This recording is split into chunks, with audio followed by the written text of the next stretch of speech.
Hello, Apos. Welcome to the podcast. Hi, Andy. Nice to see you. It's great to be here on what's really been quite an exciting week with the release of the results of the Research Excellence Framework. Lots of very happy people at Salford University. Absolutely.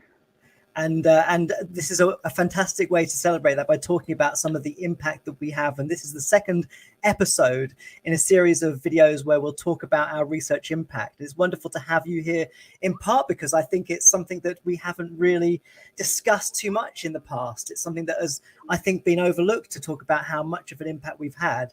And this case study is a wonderful way to do that. So tell us a bit about your background and what is it you do at the university?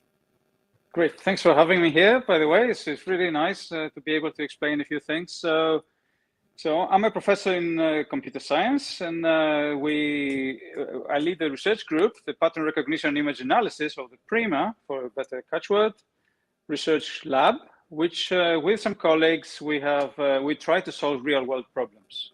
It's an area of AI. Computer vision is a more niche area of computer vision in general that we have tried different applications, but where we excel, and this is the topic of today as well, is the analysis of documents, or extracting information from documents. So images, scans, and so on, yeah. And it's a huge amount of work to be doing. So tell us, where did it begin for you? What was your sort of origin into this area? So it was back at the University of Manchester when I did my PhD many years ago, where I wanted to do something practical. I loved using computers and computer science techniques to solve a real world problem. Plus, I'm fascinated by making data available to people. Information empowers people. So doing anything to help make those, help people have information available is great. So working on documents, I started originally with other type of images like medical image analysis and so on, but this new area of document image analysis was coming up, and it was fascinating to see what can be done. So with the support of my supervisor then, I started working on this. There was only one scanner in the whole university, and I could book some time on it. Sounds like the old mainframes that people were working on, right? And then it grew from there. I went to the University of Liverpool, continued, started building this PRIMA group there, got some PhD students and some research projects, and then it continued, but really grew when I came to the University of Salford, where this type of research is very much valued, research that has a real world impact. And we had the support of the university in many ways, not only scientifically, but in commercial ways. We license software. We were able to have this wide impact through this work there. So in a nutshell, we make unreadable data into operable information. So any data that is not readily accessible and operable by a computer, right? So you have a lot of AI, machine learning, needs a lot of data to work on, to learn and do something useful. But this data is not, if it's an image of it, you take a picture of something, it's just pixels. right? So it's our job to make to extract this information. In this case, it could be text, it could be numbers, it could be anything useful. Understand it, and then put it in a way where all these AI techniques will work on it, or people will read it. And so that sounds like quite a complicated task, not least because the volume of data that you're actually working with is huge. So the process is developing the software itself. Is that the sort of starting point? Yes, so we have a fantastic collaboration with some colleagues. Just a couple is Stefan Pletcher and Christian Klausner over the years. So we developed new formats, new methodologies, new software, new workflows to be able to do this. We worked with fantastic partners like the British Library, major European libraries, national libraries, where they have massive digitization programs. And we learned a lot about how to make the tools from being scientifically novel into practically useful at a large volume, right? We're talking about millions of pages of newspapers, of books, of family records. We work with organizations like Family Search in the US, which are the biggest genealogical information organization, and so on. And it sounds to me like this involves a large amount of collaboration. And I suppose all those organizations that you've worked with in developing the case study, they were all, as you mentioned, very much in the process of trying to figure this out. So was there a lot of international work going on in this field at the time you began, or were you one of the early people to sort of start doing this? How did you sort of get into the space where people were trying to figure this out? In the beginning, it wasn't. There were a few companies in Europe, like Siemens and so on, who were trying to do something, and then it was the United States Postal Service in the US that were doing things like this document analysis. But later, we were very lucky, I would say. We were at the right place, or we were prepared to be at the right place. For a lot of cultural heritage funding by the European Union. So the major players, the main content holding institutions, as I mentioned, the British Library, Dutch, French, German, Austrian, several national libraries with pioneering digitization programs. Started collaborating together. We were invited in those consortia, and we started developing the software, which eventually, after several projects, matured, and we now make available to different people. And I suppose there's at least two main sort of purposes. One is to make the materials sort of publicly available, but I imagine a big part of it is also the internal value to the organizations involved. So do they sort of do a whole range of sort of analysis of the data? I mean, how's it being used once they've digitized? That's brilliant. Yeah. So our latest collaborator and a major collaborator of ours is the Office for National Statistics, and there we have a new addition to our team. That's it's Justin Hayes, who is a population statistician, and he understands the data as well. So we go from end to end, from the actual hard copy through digitization, scanning, and analysis of the image and extraction of the data, and then understanding the data and modeling it in a way which is useful, first to the organization and then to the people.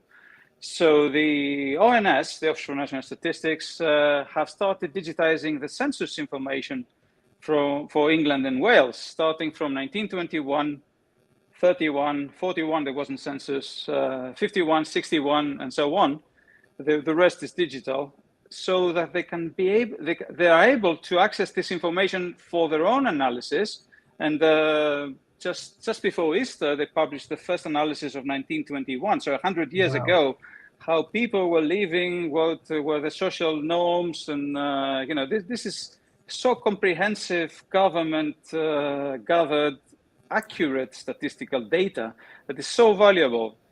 And of course, it's publicly available. So in addition to that more specific data, which we can talk about later, it has its own challenges because it's talking about numbers, not just text. We helped a lot the newspaper digitization and other books digitization from libraries and mostly European national libraries.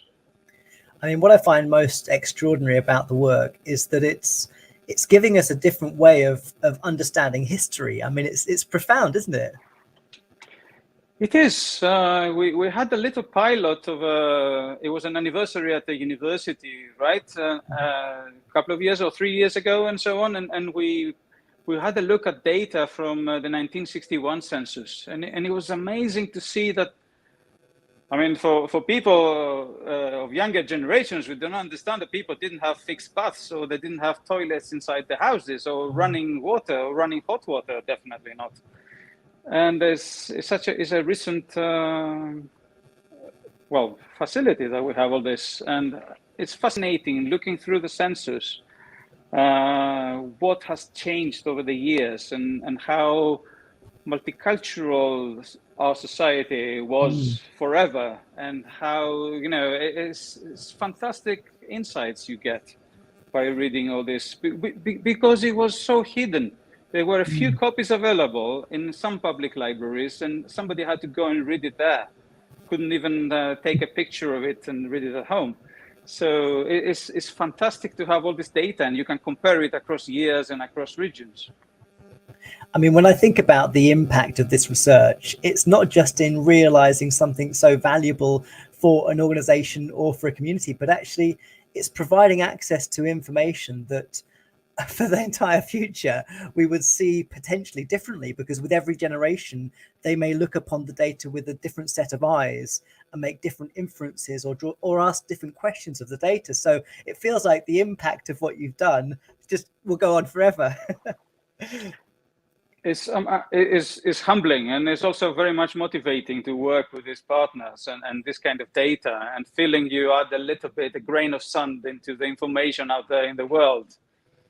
It really is. Yeah, and it must be, I mean, one aspect of that is also being able to sort of manage the legacy of that research project or the ongoing work that you're doing, because we often in research impact case studies, we sort of talk about how you evidence, how you capture. And it feels like with this, I mean, obviously you can articulate what you've done and the organizations involved, but all those little sort of ripples of what you've done are just going to be huge, really, I think.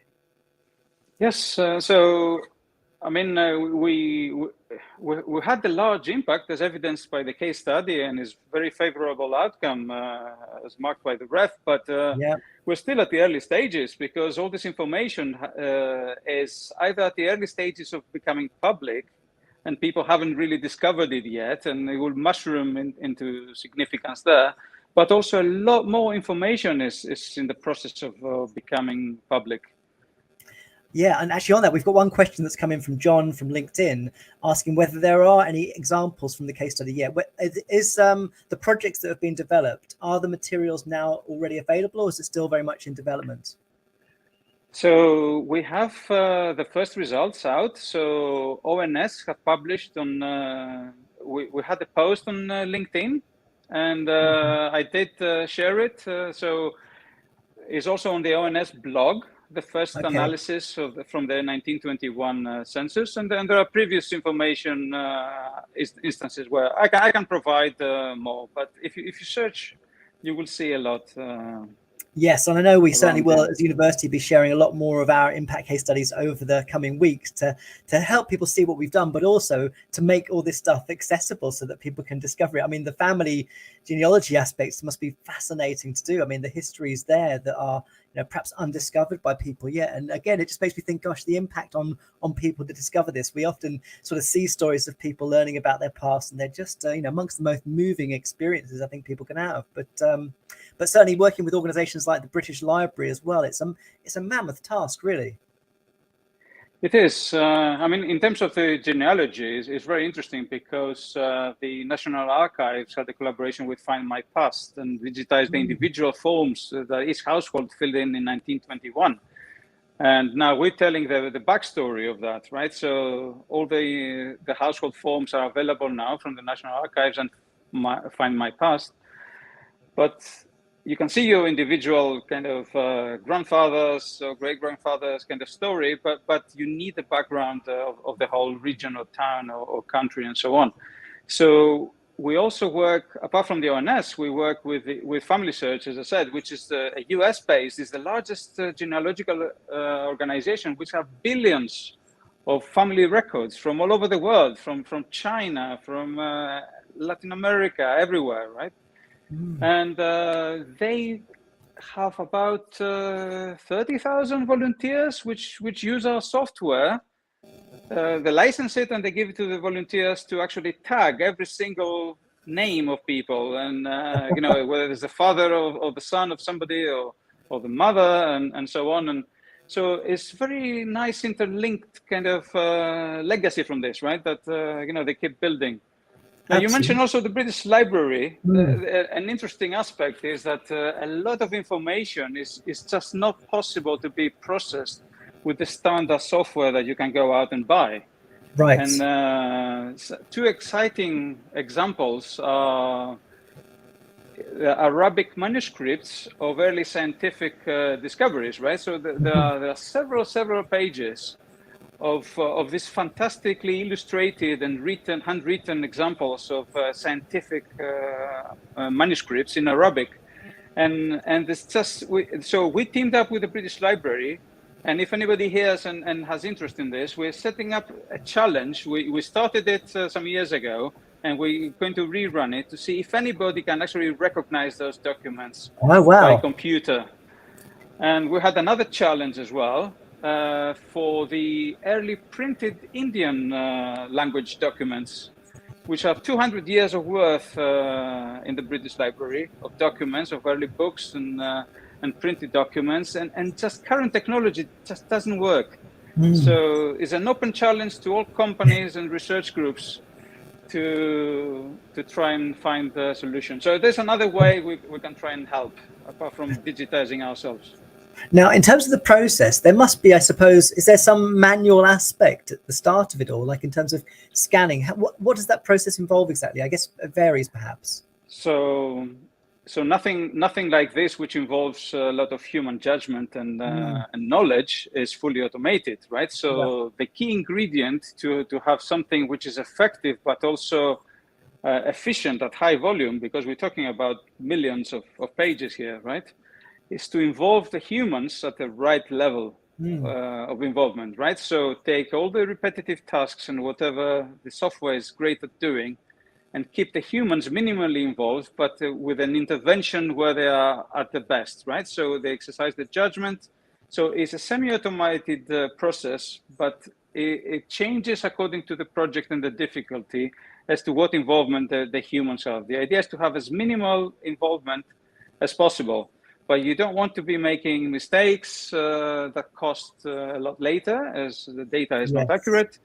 But you still need to involve humans. Humans are great in terms of judgment and the knowledge, the background knowledge they have in understanding some things. And with a small intervention, you can get the whole interaction going very well. And I imagine, just to bring it back to basics for me, it's things like having to turn pages in books. I mean, what is the role of that human in the process? Oh yeah, the role of the human process starts first of all with deciding what is the best, what are the best parameters for capturing. So the different documents. So you have, on the one hand, you have books, very early books were of such high quality because very few were produced on linen-based, what we call paper, right? So these are very nicely preserved and so on, and also you need to turn them by hand, as you say, and all this. Then you have, on the completely opposite side of the spectrum, you have newspapers, which were only produced and meant to last for a day or a week, right? So the worst possible paper, because you throw it away, with the worst possible ink and ink distribution and so on. But people are fascinated by newspaper stories. So all the libraries are prioritizing newspapers for capturing them. And they have run out of time. So the British Library has many millions of pages of newspapers which are crumbling. And they're digitizing day and night and still running out of time to digitize them all. So these need special handling as well. And there are different parameters in the image characteristics and in the scanning apparatus and so on. So this can be done, by operators and so on. And then these images are automatically improved. Automatically, we detect where is the text, where are the illustrations. We try to do several processes to prepare it for whatever scenario people want. If you just want to search for a word, like you do an index search, a Google search, right? You put 2 or 3 words, and you find the pages you want. Okay, that's the simplest scenario. So there's not a lot of work involved for this, right? As long as you have most instances of a word on a page, that's fine. But progressively, we talked about AI and machine learning, right? So you want to say summarize or understand the concepts or the context of a newspaper article, go deeper. So if you want to do a higher level of analysis and understand the meaning of the sentences, you need a much higher quality of digitization. So that you need to involve a lot more processes of understanding the content, not just extracting individual characters from a page. So humans, there are different workflows, in other words, with different goals. And very often when you talk about millions of pages involved, economic considerations take place center stage for government organizations like the British Library, for example, and most libraries, right? They only have 100 million pounds to spend. I said only? I said yes, but if you think about how many millions of pages we have, it's less than a p per page or something. So that's not enough. I mean, what's really amazing to hear, and I guess one of the questions I want to sort of ask you is really, what is the sort of future of this? Because it sounds very much like a system that would want to be acquired by Google or someone like that, because I know that there's that desire to sort of occupy the space where you have huge international scale projects which are of sort of great societal significance. So I think it's interesting, particularly from a researcher's perspective, to understand that trajectory of a project that maybe is software based, that then is trying to fulfill a sort of social mandate. And how do you sort of wrestle with that as a kind of trajectory of the work? It's interesting because we try to produce tools which can be used in multiple ways, right? So we can use the software to digitize things in projects that we have, say, right? So making available the data from the census or from books for people and so on. And the ONS have already made the data public, which researchers can actually use, right? But the tools that we have created help other people to create their own digitization tools and workflows and so on as well. And moreover, we have quality evaluation tools, and performance evaluation tools, which companies like Google, they have done. And other major organizations who create tools themselves can actually evaluate how efficient and effective their tools are. So we contribute in the development as well. So we evaluated Google's deep learning based recognition engine for text some years ago. And we help them evaluate the different iterations. Google has a great research team for this. Of course, they do many things. This is only a small part of what the Google conglomerate does. But it's great to be able, with the same tools and keeping alive. And through the licensing income we have from these tools, we plow back everything into developing those tools further for people to use. And they have been used by several, as I said, organizations to improve their tools, organizations to help them with a digitization strategy. So a part of the social aspect of it is, say, the British Library wants to digitize a fixed amount of material because of budget limitations, or you have to prioritize. They have so much material that they mentioned that if they digitize day and night, as I said, right? And if they wanted to have everything digital from their content, they calculate they should have started about 50 BC and they keep receiving hard copies for many things, right? Even today, where we produce digital born documents, they're often in weird and wonderful formats from different desktop publishing software, where it's more efficient to just scan and recognize the text than trying to figure out all the software, the format.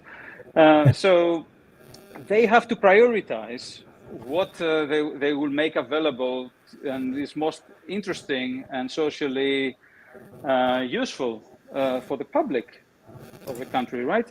So they can decide. Our tools play some role in them deciding what is possible to digitize with high efficiency, what is the cost of digitization for those things, so they can create the most material in digital form in the shortest amount of time, so they can plan the digitization effort. I was going to ask you about that because I think it's really interesting as we sort of move into what we think is a kind of digital age where everything therefore is sort of kept and it's already archived in some digestible, accessible way. It sounds very much not the case. Scanning documents that have been created digitally is hilarious, I think.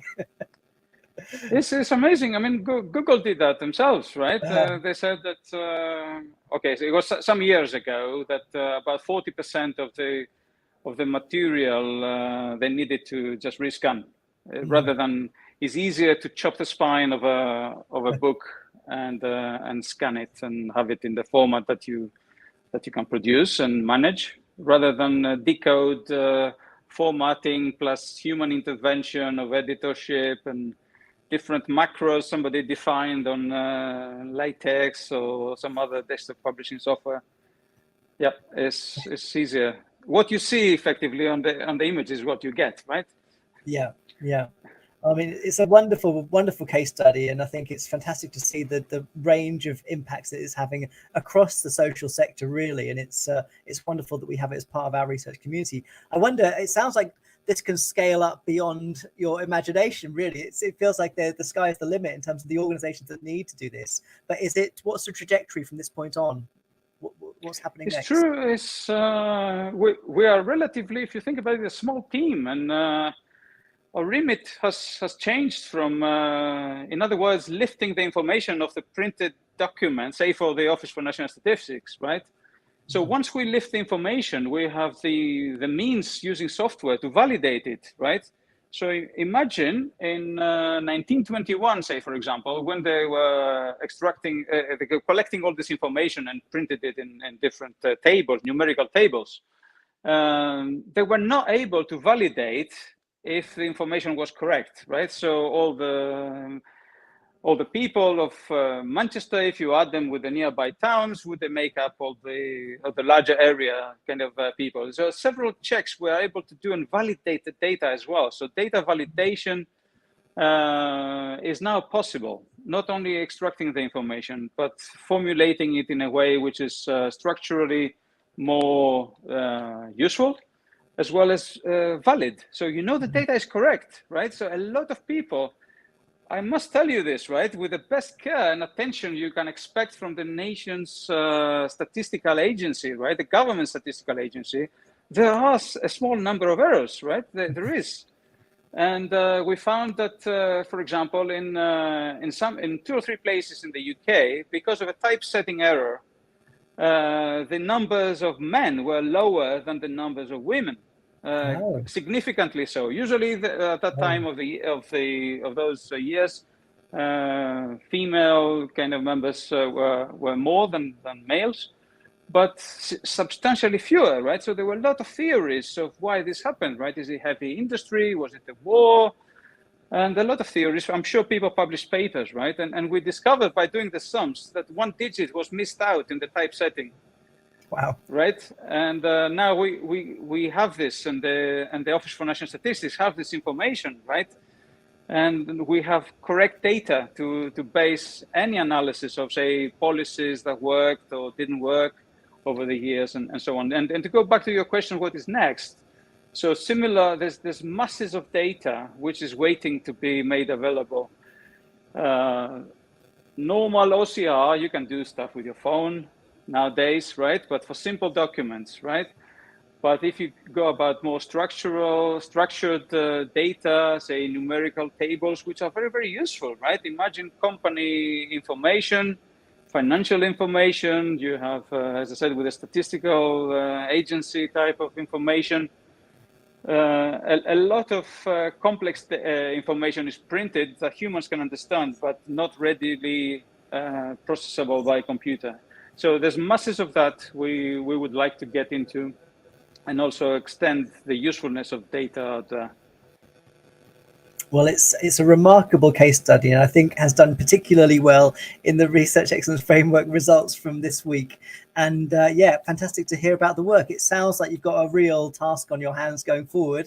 So it's great to see all the different people helping out and the sort of caliber of the partners that are involved. And I look forward to seeing how this develops in the future. But it's great to see just how much of that research is making a difference, not just to those companies, but also to the public good as well, which is, I think, a big part of what we love to do at Salford. So thanks so much for joining me today, Apos, to talk about this case study, and we look forward to seeing how it goes in the future. Thank you very much. And we should catch up at some point in the future and revisit all this. That would be great. Yeah, absolutely. Look forward to it. Take care. Bye-bye. Bye-bye.